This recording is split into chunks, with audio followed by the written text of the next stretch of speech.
दुनिया में हर इंसान पैसे के पीछे ही भाग रहा है। सब अपनी अपनी तरह से पैसा कमाने में लगे हुए हैं, मगर आज हम जानने वाले हैं कि आखिर यह पैसा बनता कैसे है, किस तरह के पेपर का इस्तेमाल होता है, किस इंक का इस्तेमाल होता है और प्रिंटिंग कैसे होती है। अगर यह सवाल आपके दिमाग में भी हैं, तो इस वीडियो को पूरी देखना। भारत में 20, 50, 100 और 500 के नोट बनाने के पीछे एक लंबी प्रोसेस होती है। कहते हैं कि भारत में इस्तेमाल होने वाला शब्द रुपया एक समय दिल्ली पर राज करने वाले शासक शेर शाह सूरी ने दिया था। इसके साथ ही हमारे देश में पहला वाटरमार्क वाला नोट साल 1861 में छापा गया था। आपको बता दें कि जो नोट भारत में छपते हैं उनके लिए कागज को विदेशों से भी मंगवाना पड़ता है, क्योंकि ये एक खास तरह का कागज होता है जो भारत में ज्यादा नहीं बनता। फिलहाल भारत में नोट छापने का अधिकार रिजर्व बैंक ऑफ इंडिया के पास है। ये बैंक सभी बैंकों को निर्देश देने का काम करता है। इसके साथ ही इसे बैंकों का बैंक भी कहा जाता है। भारत में चल रहे सभी बैंकों के एक एक कदम पर आरबीआई की कड़ी नजर होती है। खैर, सबसे पहले हम यह जान लेते हैं कि आखिर यह नोट बनते कैसे हैं। उत्पादन प्रक्रिया।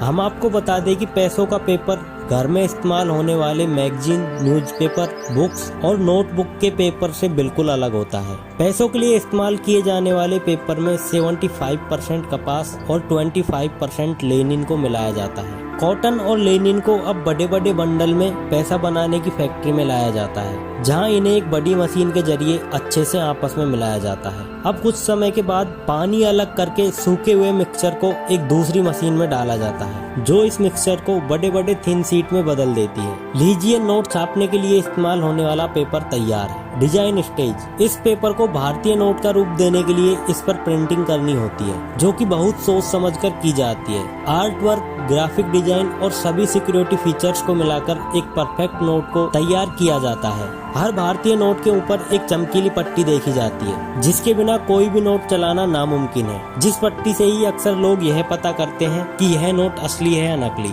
मिक्सचर का पेपर बनने के बाद उस पर सबसे पहले यह पट्टी लगाई जाती है। पेपर के सभी बंडलों को एक मशीन में डाल दिया जाता है, जिसमें एक सही शेप और साइज के अनुसार इन पर पट्टी चढ़ाई जाती है। जिसके बाद नोटों पर गांधी जी की फोटो का वाटरमार्क डाला जाता है। नोट को एक एक्यूरेट और परफेक्ट डिजाइन देने के लिए मशीन में इनके मेजरमेंट और विजिबिलिटी को एक समान ही रखा जाता है। इसके साथ ही आपने हर नोट पर अलग अलग कुछ नंबर लिखे हुए देखे होंगे। दरअसल ये नोट के सीरियल नंबर होते हैं, जिन्हें छापते समय बड़े ही ध्यान से एक ही सीरीज में डाला जाता है। प्रिंटिंग के समय हर चीज को चेक करने का जिम्मा क्वालिटी इंस्पेक्टर का होता है, जो कि कंप्यूटर के जरिए इन्हें अच्छे से चेक करते रहते हैं। Currency colouring stage. यह काफी मुश्किल स्तर भी कहा जा सकता है, क्योंकि इस स्टेप में नोट के रंग पर ध्यान देना होता है। जिस भी कलर का नोट होता है, उस कलर को एक बड़ी सी मशीन में सही क्वांटिटी में जरूरत के अनुसार मिला दिया जाता है। क्वांटिटी पर ही नोट का कलर निर्भर करता है, और इसीलिए कलर्स का सही क्वांटिटी में होना बहुत जरूरी होता है। अगर थोड़ा भी कलर ऊपर नीचे होता है तो पेपर खराब हो सकता है।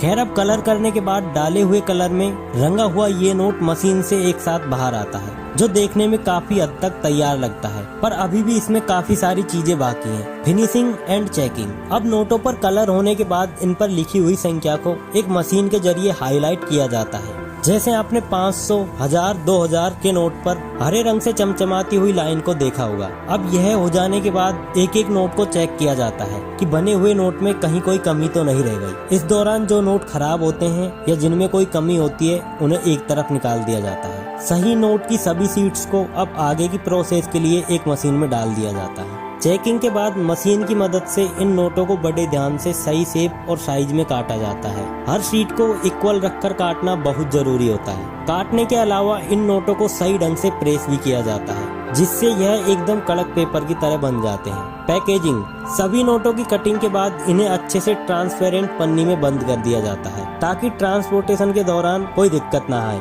अब एक एक करके इन्हें अलग अलग गत्ते के डिब्बे में रखकर पूरी सेफ्टी के साथ बैंक पहुंचा दिया जाता है, जहां से वह हमारे हाथों में आ जाते हैं। दरअसल भारतीय करेंसी छापने का काम भारत सरकार और रिजर्व बैंक ऑफ इंडिया का होता है, जिसके लिए देश भर में 4 प्रिंटिंग प्रेस हैं। भारत में नोट छापने के उद्देश्य से साल 1926 में महाराष्ट्र के नासिक में एक प्रिंटिंग प्रेस शुरू की गई थी, जिसमें 10, 100 और 1000 के नोट छापने का काम शुरू किया गया था। हालांकि तब भी कुछ नोट इंग्लैंड से मंगाए जाते थे। साल 1947 तक नोट छापने के लिए सिर्फ नासिक प्रेस ही कार्यरत थी। उसके बाद साल 1975 में मध्य प्रदेश के देवास में देश की दूसरी प्रेस शुरू की गई और 1997 तक इन दोनों प्रेस से नोट छापे जा रहे थे। साल 1997 में सरकार ने अमेरिका, कनाडा और यूरोप की कंपनियों से भी नोट मंगवाने शुरू किए। साल 1999 में कर्नाटक के मैसूर में और फिर साल 2000 में पश्चिम बंगाल के सलबोनी में भी नोटों की छपाई के लिए प्रेस शुरू की गई। कुल मिलाकर भारत में वर्तमान में 4 नोट छापने की प्रेस है।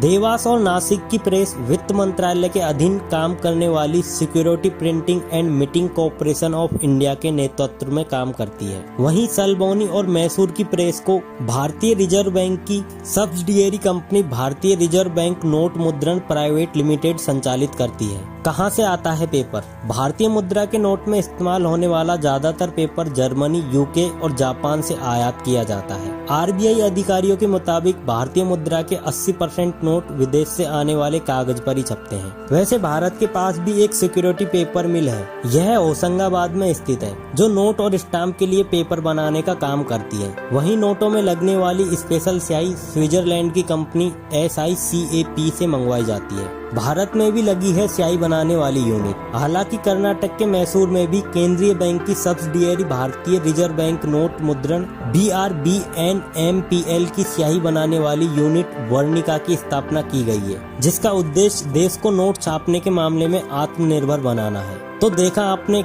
आखिर एक नोट को बनाने के पीछे कितनी मेहनत और मशक्कत लगती है। इतनी सारी स्टेज से गुजरने के बाद कहीं जाकर हमारे हाथों में ये नोट आते हैं। तो आज के लिए बस इतना ही। मिलते हैं आपसे अगली वीडियो में। यदि आपको ये वीडियो इन्फॉर्मेटिव लगी हो तो चैनल को सब्सक्राइब करना ना भूलें।